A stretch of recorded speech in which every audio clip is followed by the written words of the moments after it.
ಇಸ್ರಾಯೇಲರಲ್ಲಿದ್ದಂಥ ಕೆಲವು ಸಂಗತಿಗಳನ್ನು ನಾವು ತಿಳಿತಾ ಇದ್ದೇವೆ. ದೇವರು ಯಾವ ರೀತಿಯಾಗೆಲ್ಲ ನಮ್ಮನ್ನು ನಡೆಸಬಲ್ಲನು, ದೇವರು ಯಾವ ರೀತಿಯಾಗೆಲ್ಲ ನಮಗೆ ಧೈರ್ಯ ಕೊಡಬಲ್ಲನು ಎಂಬುದಾಗಿ ನಾವು ಗಮನಿಸ್ಲಿಕ್ಕೆ ಹೋಗ್ತಾ ಇದ್ದೇವೆ.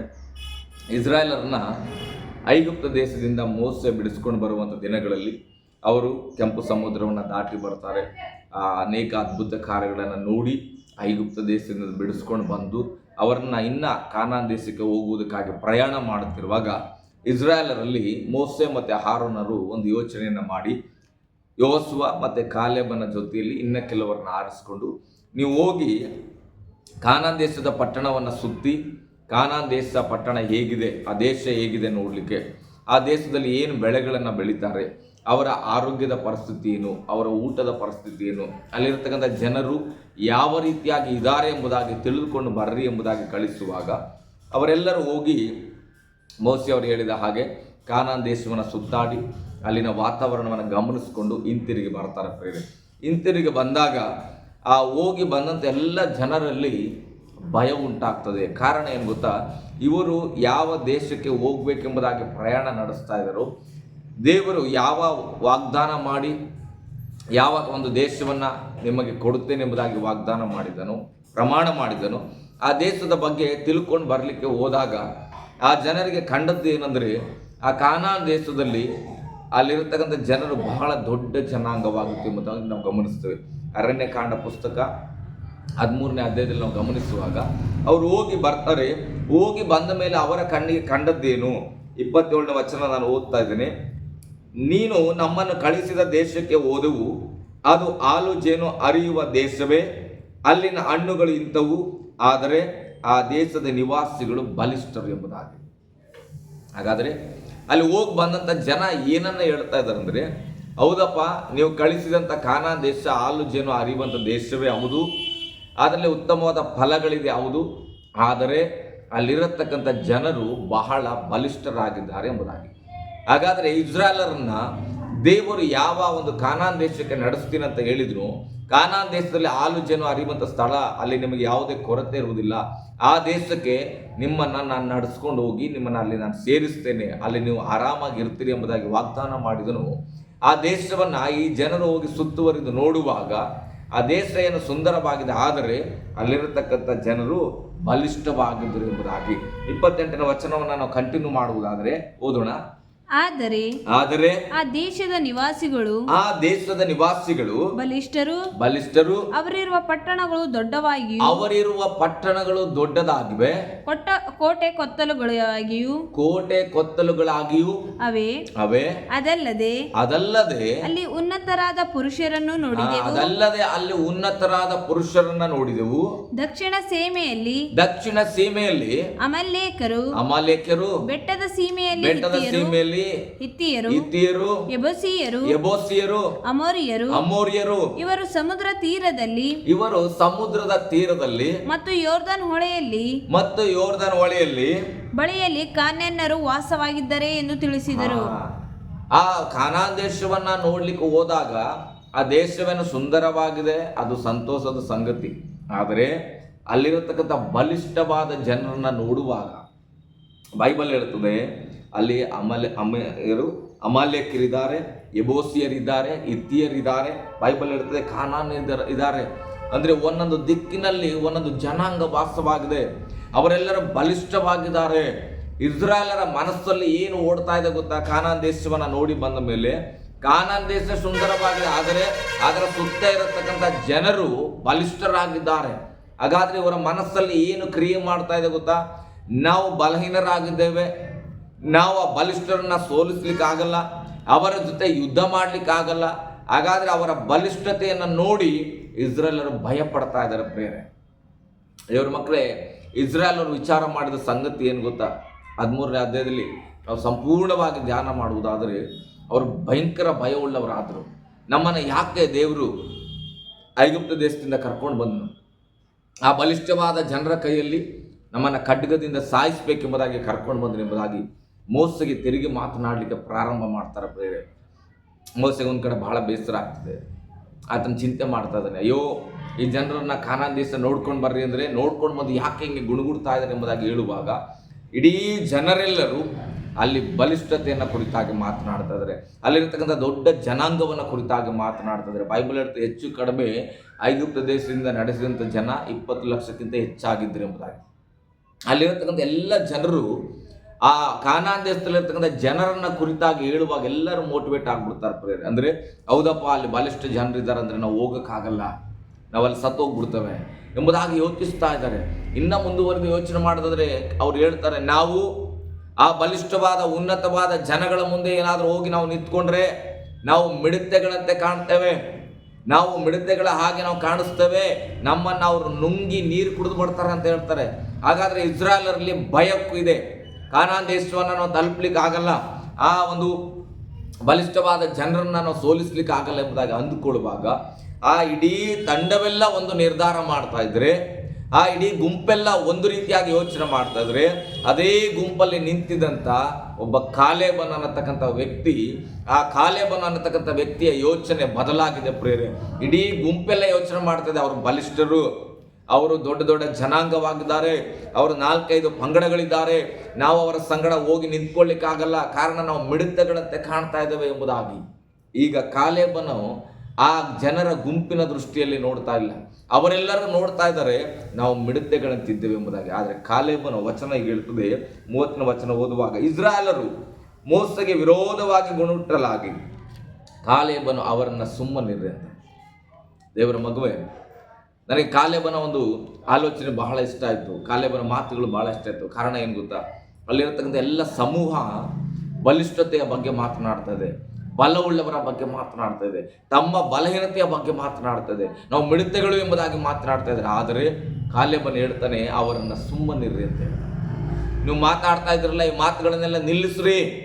ಯಾಕೆ ನಿಲ್ಲಿಸ್ಬೇಕು ಅಂತ ಕಾಲೇಬನ ಹೇಳ್ತಾನೆ, ಕಾಲೇಬನು ಅವರನ್ನ ಸುಮ್ಮನಿರಿ, ನಾವು ನಿರ್ಭಯವಾಗಿ ಆ ಬೆಟ್ಟವನ್ನು ಹತ್ತಿ ಹೋಗಿ ದೇಶವನ್ನು ಸ್ವಾಧೀನ ಮಾಡಿಕೊಡ್ತೇವೆ.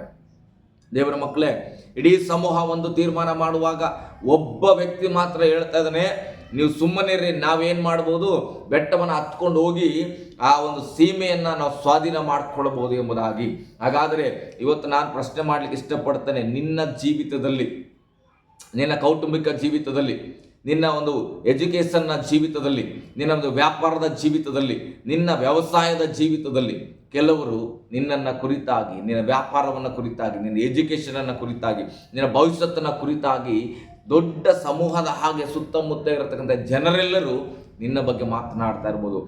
ನೀನು ಬಲಹೀನನು, ನಿನಗೆ ಓದಲಿಕ್ಕೆ ಬರಲ್ಲ, ನೀನು ಅಜ್ಞಾನಿ, ನಿನಗೆ ಕೆಲಸ ಮಾಡಲಿಕ್ಕೆ ಬರಲ್ಲ, ನೀನು ಏನು ಉದ್ಧಾರ ಆಗಲ್ಲ, ನಿನ್ನ ಕುಟುಂಬ ಸಮಾಧಾನಕ್ಕೆ ಬರಲ್ಲ, ನಿನ್ನ ಕುಟುಂಬ ಕುಡುಕ್ತನದಲ್ಲಿ ತುಂಬಿದೆ, ನಿನ್ನ ಕುಟುಂಬ ಸಾಲದಲ್ಲಿ ತುಂಬಿದೆ, ನಿನ್ನ ಕುಟುಂಬ ಸಮಸ್ಯೆದಲ್ಲಿದೆ, ನೀವೇನೇ ಮಾಡಿದ್ರೂ ನಿಮ್ಮ ಪರಿಸ್ಥಿತಿ ಬದಲಾಗಲ್ಲ ಎಂಬುದಾಗಿ ಇಡೀ ಜನಾಂಗವೇ ಮಾತನಾಡ್ತಾ ಇರ್ಬೋದು.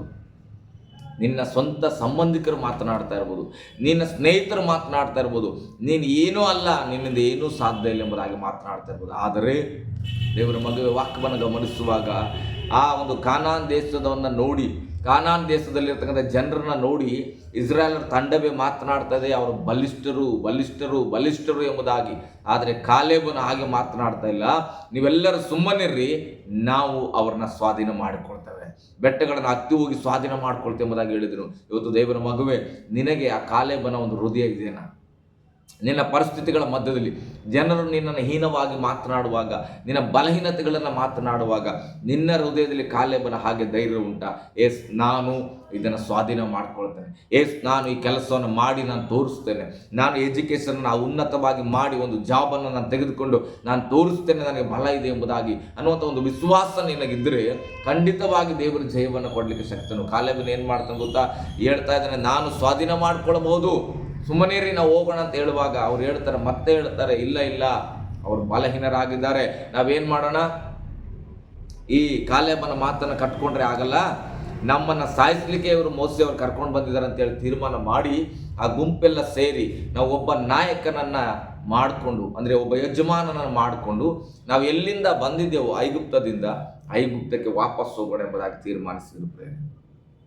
ಮನುಷ್ಯನಿಗೆ ಕಷ್ಟಗಳು ಬರುವಾಗ, ಸಮಸ್ಯೆಗಳು ಬರುವಾಗ, ನಿಂದನೆಗಳು ಬರುವಾಗ ಮನುಷ್ಯ ಅವನ ಕೆಲಸದಿಂದ ಹಿಂಜಾರಿ ಹೋಗ್ತಾನೆ, ಪ್ರಾರ್ಥನೆ ಜೀವಿತದಿಂದ ಹಿಂಜಾರು ಹೋಗ್ತಾನೆ. ಕೆಲವರು ಸೇವೆಗೆ ಬರ್ತಾರೆ, ನಂಬಿಕೆ ಇಟ್ಟು ಸೇವೆಯಲ್ಲಿ ಹೆಜ್ಜೆ ಇಡ್ತಾರೆ. ಕಷ್ಟಗಳು ಎದುರಾಗುವಾಗ, ಸಮಸ್ಯೆಗಳು ಎದುರಾಗುವಾಗ, ಅಥವಾ ವಿಶ್ವಾಸಗಳವರಿಗೆ ತಿರುಗಿ ಬೀಳುವಾಗ, ಅಥವಾ ಹೋರಾಟಗಳು ಎದುರಾಗುವಾಗ, ಏನೋ ಒಂದು ರೀತಿಯಾದ ಸಮಸ್ಯೆಗಳು ಬರುವಾಗ ಅನೇಕ ಸೇವಕರು ಇದು ನನಗಲ್ಲ ಸೇವೆ ಎಂಬುದಾಗಿ ಅನೇಕರು ಆ ಕಷ್ಟವನ್ನು ಎದುರಿಸಲಾರದೆ, ಪರಿಸ್ಥಿತಿಗಳನ್ನು ಎದುರಿಸಲಾರದೆ ಸೇವೆಯನ್ನು ಬಿಟ್ಟು ಅವರ ತಮ್ಮ ಕೆಲಸಗಳಿಗೆ ಹೋಗಿರೋದನ್ನು ನೋಡ್ತೇವೆ. ದೇವರ ಮಕ್ಕಳೇ, ಇವತ್ತು ನಾವು ಒಂದು ಸಾರಿ ವಿಶ್ವಾಸ ಮಾಡಿ ವಾಗ್ದಾನದ ಮೇಲೆ ನಂಬಿಕೆ ಇಟ್ಟು ಹೆಜ್ಜೆ ಇಡುವುದಾದರೆ ಯಾವತ್ತು ಹಿಂಜಾರಿ ಹೋಗುವ ಜನರಾಗಿ ನಾವು ಇರಬಾರ್ದು. ಇಸ್ರಾಯೇಲರು ಏನು ಮಾಡಿದ್ರು ಗೊತ್ತಾ? ಹಿಂಜಾರಿ ಹೋಗುವ ಮನಸ್ಸನ್ನು ಮಾಡಿದರು. ಅವರೆಲ್ಲರೂ ಒಂದು ತಂಡವನ್ನು ಕಟ್ಟಿಕೊಂಡ್ರು, ಒಬ್ಬ ಯಜಮಾನನನ್ನು ಮಾಡಿಕೊಂಡು ನಾವು ಐಗುಪ್ತಕ್ಕೆ ವಾಪಸ್ ಹೋಗ್ಬಿಡೋಣ ಎಂಬುದಾಗಿ ಬಯಸಿದ್ರು. ಆದರೆ ಕಾಲೇಬನು ಹಾಗೆ ಮಾಡಲಿಲ್ಲ ಪ್ರೇರೆ. ಕಾಲೇಬನು ಯೋಸುವನು ಏನು ಮಾಡ್ತಾರೆ ಗೊತ್ತಾ? ಬಟ್ಟೆಗಳನ್ನು ಹರಿದುಕೊಳ್ತಾರೆ. ಕಾರಣ ಏನು ಗೊತ್ತಾ? ಅಯ್ಯೋ ಜನರೇ, ಯಾಕೆ ನೀವು ಈ ರೀತಿಯಾಗಿ ಮಾಡ್ತಾ ಇದ್ದೀರಿ, ಯಾಕೆ ತಪ್ಪಾದ ಆಲೋಚನೆಗಳನ್ನು ಮಾಡ್ತಾ ಇದ್ರಿ ಎಂಬುದಾಗಿ ಕಾಲೇಬನು ಯೋಸುವನು ತನ್ನ ಬಟ್ಟೆಗಳನ್ನು ಹರಿದುಕೊಂಡು ಜನರ ಮುಂದೆ ಹೇಳ್ತಾರೆ. ಏನಂತ ಹೇಳ್ತಾರೆ ಗೊತ್ತಾ? 14ನೇ ಅಧ್ಯಾಯದಲ್ಲಿ 8ನೇ ವಚನ ನಾವು ಓದುವುದಾದರೆ ಕಾಲೇಬನ ದೃಷ್ಟಿ ಬದಲಾಗ್ತಾ ಇದೆ. ಇಸ್ರಾಯೇಲರು ನೋಡಿದ ನೋಟ ಏನು ಗೊತ್ತಾ? ಅಲ್ಲಿ ದೈತ್ಯ ಮಾನವರಿದ್ದಾರೆ, ದೊಡ್ಡ ದೊಡ್ಡ ಜನರಿದ್ದಾರೆ. ಆ ಜನರನ್ನ ನಾವು ಎದುರಿಸ್ಲಿಕ್ಕೆ ಆಗಲ್ಲ. ಅಲ್ಲಿ 4-5 ತಂಡ ಅಮೋನಿಯರು, ಹಿತ್ತಿಯರು, ಎಲ್ಲರೂ ಕಾನಾನ್ಯರು ಎಲ್ಲರೂ ಅಲ್ಲಿ ವಾಸವಾಗಿದ್ದಾರೆ. ಒಂದೊಂದು ದಿಕ್ಕಿನಲ್ಲಿ ಒಬ್ಬೊಬ್ಬರು ಇದ್ದಾರೆ. ಅವರನ್ನ ನಾವು ಎದುರಿಸ್ಲಿಕ್ಕೆ ಆಗಲ್ಲ. ನಾವು ಅವರ ಮುಂದೆ ಮಿಡತೆಗಳಂತೆ ನಾವು ಕಾಣ್ತೇವೆ ಅಂತ ಹೇಳ್ತಾ ಇದ್ರೆ, ಆ ಇಸ್ರಾಯೇಲರ ಗುಂಪುಗಳ ಮಧ್ಯದಲ್ಲಿ ಕಾಲೇಬನು ಮಾತನಾಡ್ತಾ ಇದ್ದಾನೆ. ಸ್ಪಷ್ಟವಾಗಿ ಕಾಲೇಬನು ಮಾತನಾಡ್ತಾ ಇದ್ದಾನೆ. ಏನಂತ ಗೊತ್ತಾ? 8ನೇ ವಚನವನ್ನು ನಾವು ಓದೋಣ. ನಾವು ಸಂಚರಿಸಿ ನೋಡಿದ ದೇಶವು ಅತ್ಯುತ್ತಮವಾಗಿದೆ. ಅದು ಹಾಲು ಜೇನು ಹರಿಯುವ ದೇಶ. ಯೆಹೋವನು ನಮ್ಮನ್ನು ಮೆಚ್ಚಿಕೊಂಡರೆ ಅದರಲ್ಲಿ ನಮ್ಮನ್ನು ಸೇರಿಸಿ ಅದು ನಮ್ಮ ಸ್ವಾಧೀನಕ್ಕೆ ಕೊಡುವನು.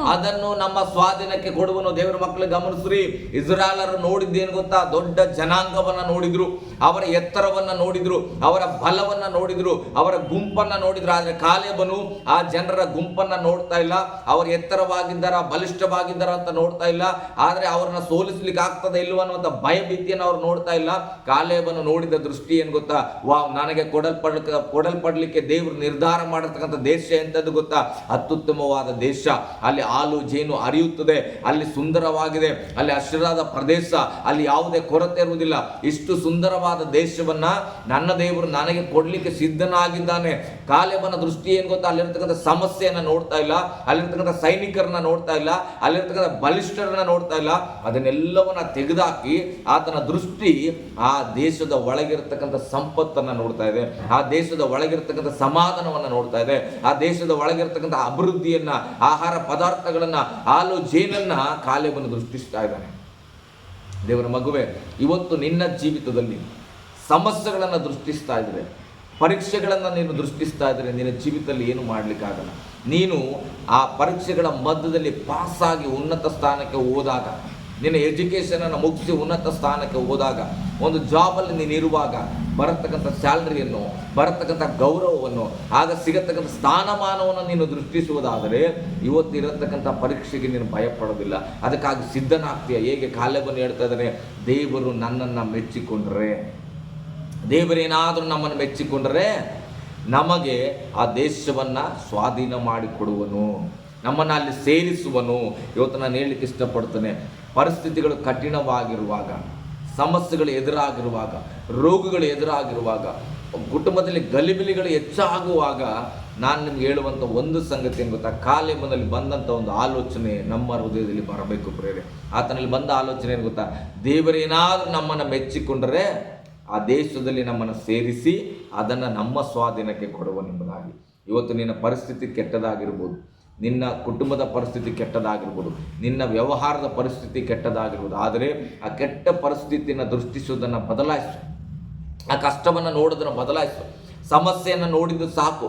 ಈ ದಿವಸ ನೀನು ನೋಡಬೇಕಾಗಿರೋದು ಕರ್ತನ ಕಡೆಗೆ ನೋಡಿ, ದೇವರೇ ನಾನು ನಿನಗೆ ಮೆಚ್ಚುಗೆಯಾಗಿ ಬದುಕ್ತೇನಪ್ಪ, ನಿನಗೆ ನಾನು ಮೆಚ್ಚುಗೆ ಆದರೆ ನನ್ನ ಕಷ್ಟವನ್ನು ತೆಗೆದುಹಾಕಿ, ನನ್ನ ಪರಿಸ್ಥಿತಿಗಳನ್ನು ತೆಗೆದುಹಾಕಿ ನನ್ನನ್ನು ಉನ್ನತ ಸ್ಥಾನದಲ್ಲಿ ನೀನು ಇಡ್ತೀಯಾ ಎಂಬುದಾಗಿ. ಅದಕ್ಕೆ ಪೇತ್ರನ ಬರೆದ ಪತ್ರಿಕೆಯಲ್ಲಿ ಒಂದು ವಚನ ಹೇಳ್ತದೆ, ಕರ್ತನ ಮುಂದೆ ನೀವು ತಗ್ಗಿಸಿಕೊಳ್ಳ್ರಿ, ಆಗ ತಕ್ಕ ಸಮಯದಲ್ಲಿ ಕರ್ತನ ನಿಮ್ಮನ್ನು ಮೇಲಕ್ಕೆ ತರುವನೆಂಬುದಾಗಿ. ಇವತ್ತು ದೇವರ ಮಗುವೆ, ನಿನ್ನ ಸುತ್ತಮುತ್ತ ಇರತಕ್ಕಂಥ ಜನರು ನಿನ್ನನ್ನು ಕುರಿತಾಗಿ ಏನೋ ಹೇಳ್ಬೋದು, ಸುತ್ತಮುತ್ತ ಇರತಕ್ಕಂಥ ವಾತಾವರಣದ ಪರಿಸ್ಥಿತಿ ನಿನ್ನ ಕಣ್ಣಿಗೆ ಹೇಗೋ ಕೆಟ್ಟದಾಗಿ ಕಾಣಬಹುದು, ಏನೂ ನನ್ನ ಜೀವಿತದಲ್ಲಿ ಆಗಲ್ಲ ಅನ್ನತಕ್ಕಂಥ ಪರಿಸ್ಥಿತಿಯಲ್ಲಿ ನಾನು ಸೋತು ಹೋಗಿದ್ದೇನೆ, ನಾನು ಮಿಡತೆಗಳ ಹಾಗೆ ಇದ್ದೇನೆ, ನಾನು ಬಲಹೀನನಾಗಿದ್ದೇನೆ, ಈ ಥರ 1000 ಆಲೋಚನೆಗಳನ್ನು ನಿನ್ನ ಹೃದಯದಲ್ಲಿ ಬಂದಿದ್ರೂ ಕೂಡ ಈ ಕ್ಷಣದಲ್ಲಿ ದೇವರ ವಾಕ್ಯವನ್ನು ಕೇಳ್ತಕ್ಕಂಥ ನೀನು ಕಾಲೇಬನ ಹಾಗೆ ನಿನ್ನ ಆಲೋಚನೆಯನ್ನು ಬದಲಾಯಿಸಿಕೊಡೋದಾದರೆ, ಸುತ್ತಮುತ್ತ ಇರತಕ್ಕಂಥ ಪರಿಸ್ಥಿತಿಯನ್ನು ನೋಡದೆ ದೇವರ ದೃಷ್ಟಿಯಲ್ಲಿ ದೇವರು ಮಾಡತಕ್ಕಂಥ ಮಾತ್ಕಾರ್ಯವನ್ನು ನೀನು ನೋಡೋದಾದರೆ ಖಂಡಿತವಾಗಿ ದೇವರು ನಿನ್ನನ್ನು ಆಶೀರ್ವದಿಸಲಿಕ್ಕೆ ಶಕ್ತನು. ಕಾಲೇಬನ್ನು ನೋಡಿದನು, ನಾವು ಹೋಗಿ ಆ ದೇಶವನ್ನು ಸ್ವಾಧೀನ ಮಾಡ್ಕೊಳ್ತೇವೆ ಅಂತ ಬೈಬಲ್ ಹೇಳ್ತದೆ ಪ್ರೇರೆ. ಆ ಇಸ್ರಾಯೇಲರ 20 ಲಕ್ಷ ಜನಗಳಲ್ಲಿ ದೇವರು ಹೇಳ್ತಾನೆ, ಈ ಜನರೆಲ್ಲರೂ ನನಗೆ ಗುಣಗುಟ್ಟಿ ನಾವು ಸಾಯ್ತೇವೆ ಅಂತ ಹೇಳಿದ ಕಾರಣ ಅವರು ಏನನ್ನು ಮಾತನಾಡಿದರೋ ಅದನ್ನೇ ನಾನು ಮಾಡ್ತೇನೆ, ಇವರೆಲ್ಲರೂ ಅರಣ್ಯದಲ್ಲಿ ಸತ್ತು ಹೋಗುವರು.